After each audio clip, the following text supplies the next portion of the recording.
Bonjour et bienvenue sur cette vidéo book haul. Donc moi c'est Claudine alias la perleuse 62 et aujourd'hui je vais vous présenter mes achats de livres. Alors en fait monsieur a été appelé ce matin pour un remplacement en urgence pour son travail et de ce là je suis tiens j'aimerais bien aller à Villeneuve d'Ascq et puis tout compte fait il fait je peux te prendre en voiture, voilà. Après tu te débrouilles pour aller en train, en bus, en métro, bref. Après réflexion, je suis non, ça va me faire trop dépenser de sous, donc je vais rester là, j'ai des choses à faire. Et puis à 14 h, je suis ça me tue le pin de pas pouvoir faire de shopping, donc j'ai pris le bus et je suis allée à Mine de Rien. Donc c'est un espace solidaire géré par le Secours Populaire. Il y a de tout. Il y a pour les enfants, donc il y avait des caisses, de peluches, de jouets, il y a des puzzles, des jeux de société. Bon, beaucoup sont en occasion, il y a très peu de neufs dans ce rayon-là. Après, pour les messieurs et pour la maison, ou même pour les bricoleuses, il y a un sacré rayon pour la maison en fait, donc bac de douche, porte de douche, meubles, carrelage. Nous on a eu pas mal de choses là-bas. D'ailleurs les tomates de la cuisine viennent de là-bas, mais c'est pas l'objet de la vidéo. Et surtout ils ont aménagé le rayon livre qui a triplé de volume. Déjà que j'adorais y aller, alors là c'est magnifique. C'est simple, j'y suis restée 1h30. Voilà. Et j'ai pas fait tous les rayons. Voilà. Pour vous dire. Hein. N'empêche qu'en fouillant, j'ai trouvé des sacrées pépites et je vais vous les montrer tout de suite. Donc on va commencer avec les livres de poche. Je vais vous préciser tout de suite que les tarifs, c'est 50 centimes le livre. Avant, c'était 1 € le livre ou 3 livres pour 2 €. Et le monsieur a changé les tarifs, donc c'est encore mieux pour notre porte-monnaie. Alors, les livres de poche. Écoutez, on commence par celui-ci, par Jean-Paul Dubois. Donc là, c'est « Tous les hommes n'habitent pas le monde de la même façon ». En fait, j'ai vu le titre, ça me dit quelque chose. C'est peut-être pas dans cette couverture-là, mais il me semble que il y a 1 ou 2 ans, ça avait fait pas mal le buzz. Donc, c'est édité chez Point.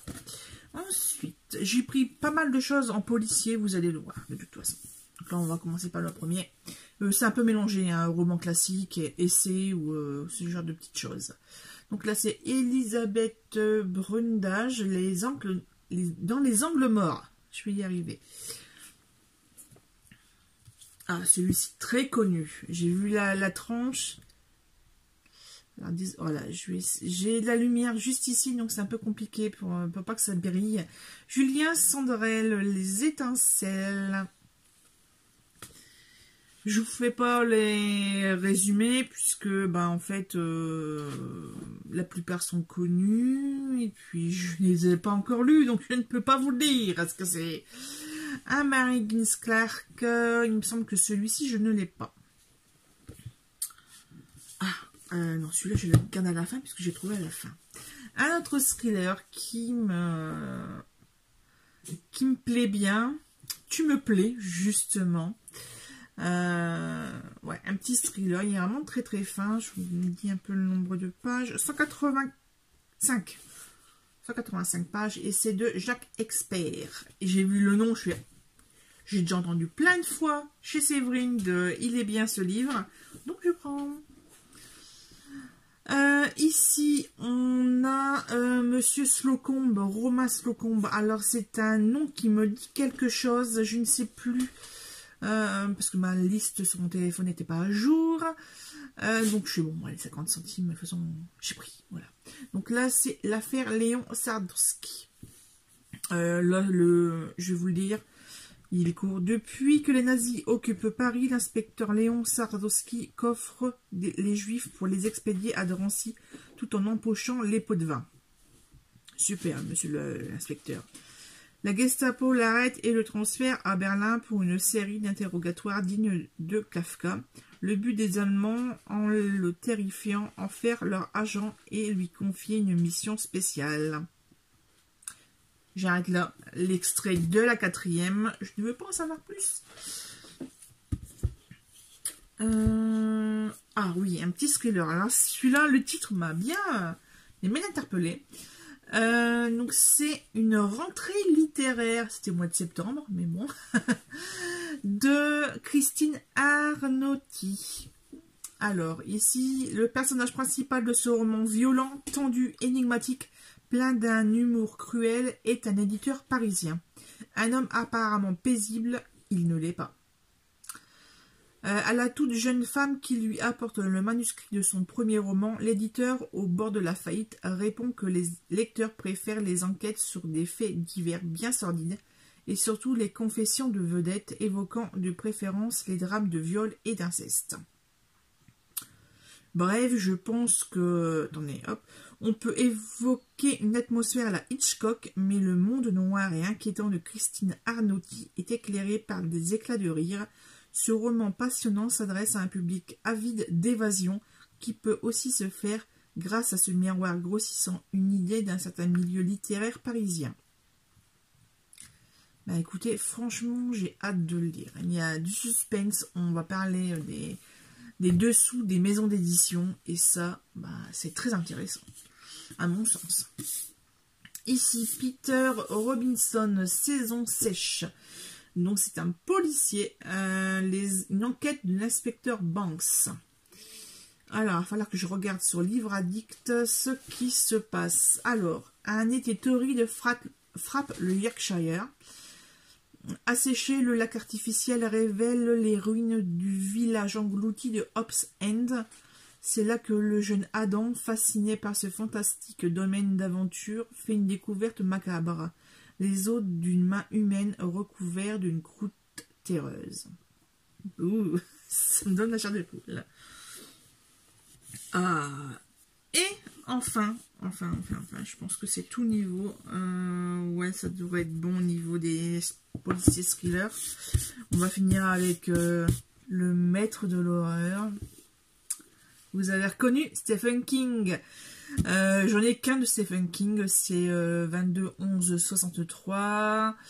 Et bah là, on va plus être dans ces trucs habituels, quoi. Donc, la tempête du siècle sur l'île de Little Toll. Alors, désolé, c'est le chat qui joue avec le sac. Hein? C'est le chat qui joue avec le sac. Bref. On a l'habitude de des tempêtes, pourtant celle qui s'annonce sera, dit-on, particulièrement violente. Et surtout, la petite communauté tremble d'héberger Linon, l'assassin de la vieille Madame Clarendon. Cet homme étrange qui fait peur même au shérif. Alors c'est marqué de Science Fiction Magazine, c'est une des réussites majeures de Stephen King. On verra bien. Et là, un titre qu'il a écrit sous son pseudonyme, donc c'est Blaze, donc là c'est du fantastique. Alors, colosse au cerveau ramolli par des raclées paternelles, clé Blaisdell, dit Blaze, enchaîne les casses miteux, son meilleur pote George, lui est un vrai pro avec un plan d'enfer pour gagner des millions de dollars. Kidnapper le dernier né des Gérard, riche à crever. Le seul problème, c'est qu'avant de commettre le crime du siècle, George s'est fait descendre. Mort, enfin peut-être. Ce suspense mené en 4e vitesse, vrai roman noir, rappelle le meilleur de Jim Thompson ou de James Cain, un inédit de King Bachman, miraculeusement retrouvé. Voilà. Et maintenant, je vais vous présenter les poches qui sont un petit peu roman contemporain, enfin un petit peu de tout. On va commencer par une espèce d'essai. Et je trouvais la thématique assez intéressante, puisque c'est l'euphorie perpétuelle, essai sur le devoir du bonheur. Et ça, c'est vrai qu'avec cet effet de... faut manger sain, faut se cultiver, faut sortir, faut faire du sport, faut être heureux dans son couple, dans sa famille ou au travail. Enfin, bref, c'est... voilà, quoi, c'est shoot de je sais même pas quelle drogue qui peut rendre heureux, quoi, mais... ben voilà. Hein, c'était assez intéressant. Alors, ensuite, on va parler de La voleuse de livres. Donc, je ne le présente pas puisque ça a été même adapté au cinéma. Ici, nous avons un petit, je ne sais pas si c'est Milady, un harlequin. Il suffit parfois d'un zeste de folie de Nina Kelly. Alors, pour rester en bonne santé, Mélissa ne jure que par les remèdes naturels. J'en parlais tout à l'heure avec le bonheur. Le yoga et un régime végétarien. Alors que sa meilleure amie lui dégote un poste de secrétaire dans un cabinet médical, on ne peut pas dire qu'elle soit enchantée, même si elle ne peut s'offrir le luxe de refuser. D'autant qu'elle connaît l'un des jeunes médecins du cabinet, Benjamin, et que leur première rencontre a été aussi catastrophique qu'explosive. Mais si le destin a choisi de remettre Benjamin sur sa route, c'est sûrement pour une bonne raison. Un petit love-love. Hein.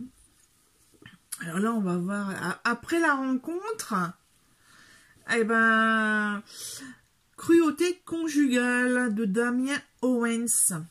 Et là, c'est... Peut-on survivre au wedding blues en restant zen? Wedding blues, pardon. Bref. Le blues du mariage. Pour Marie, rien n'est moins sûr. 1 an de mariage et Peter lui tape déjà sur les nerfs. La raison officielle, ses imitations ratées, ses blagues belges pas drôles, sa collection de grimaces. L'officieuse, la monotonie, l'habitude, l'ennui. Un malheur n'arrivant jamais seul, elle est en prime confrontée à l'embarrassante sollicitude des autres. Ses proches, sa famille et bientôt toute la fille gonflée d'une bienveillance empoisonnée vont s'occuper de raccommoder leur couple. Et les résultats ne vont pas se faire attendre.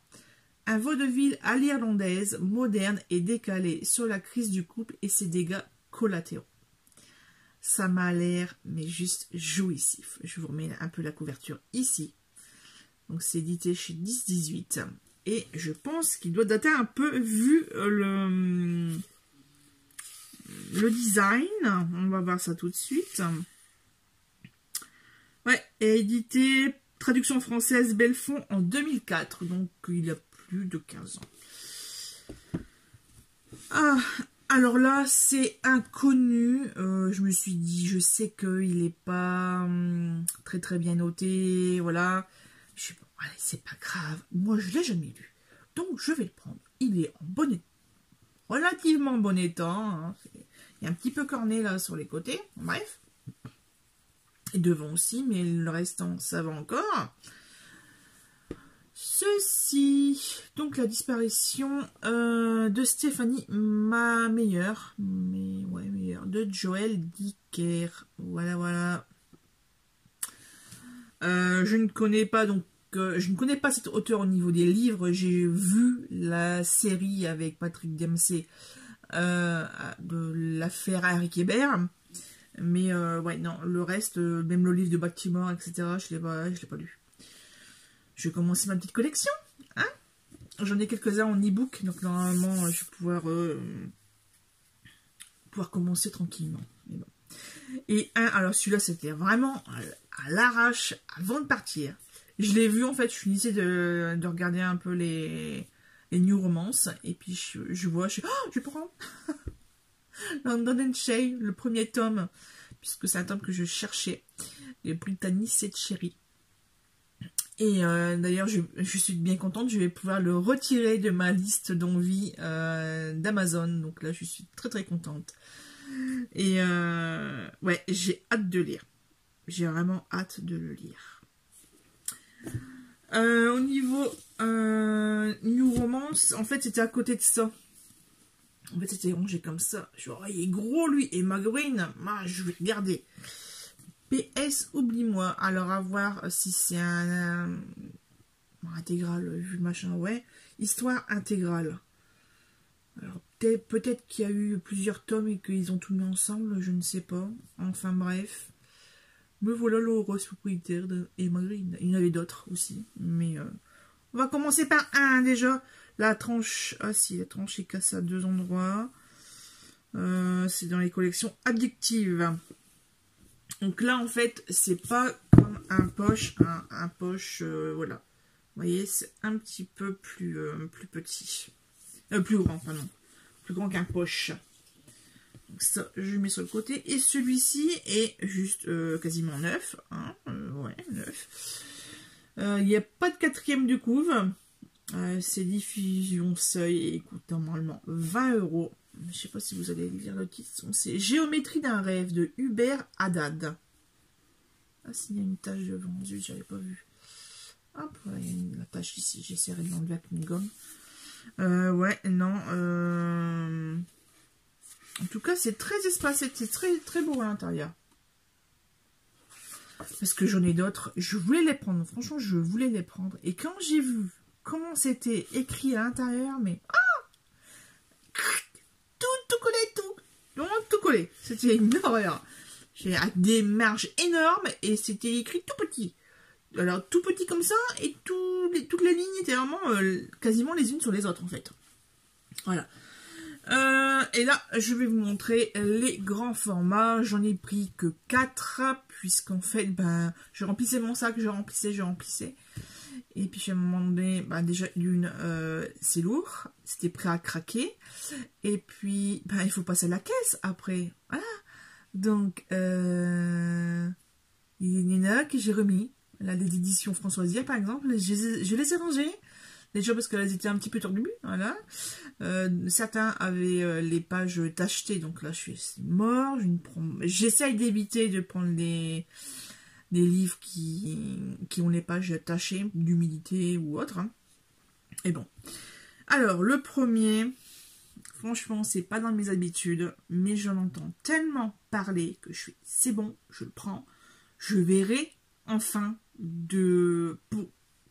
pourquoi cet engouement pour Daphné du Maurier et le livre Rebecca. Mais pourquoi tout le monde en parle? Je ne comprends pas. Écoutez, je vais découvrir. Hein. Ensuite, voilà.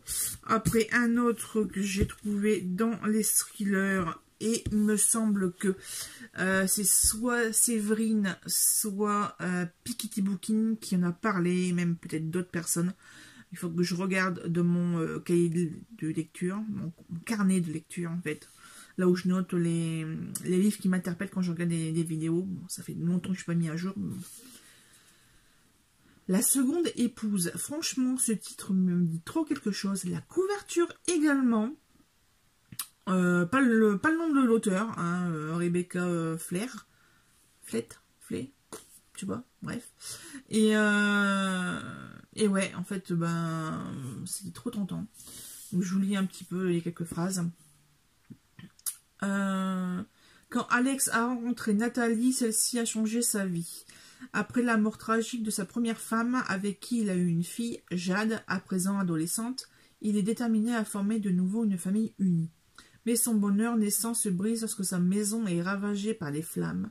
Jade soutient qu'elle a vu un homme s'introduire chez eux le soir de l'incendie. Nathalie affirme au contraire qu'il n'y avait personne. Alex doit alors faire un choix impossible, croire sa fille ou croire sa nouvelle femme. Et si cette dernière ne lui avait pas tout raconté sur son passé. Oui? Voilà? Belle-mère attitude. Ouais, je vais passer. Alors, en ce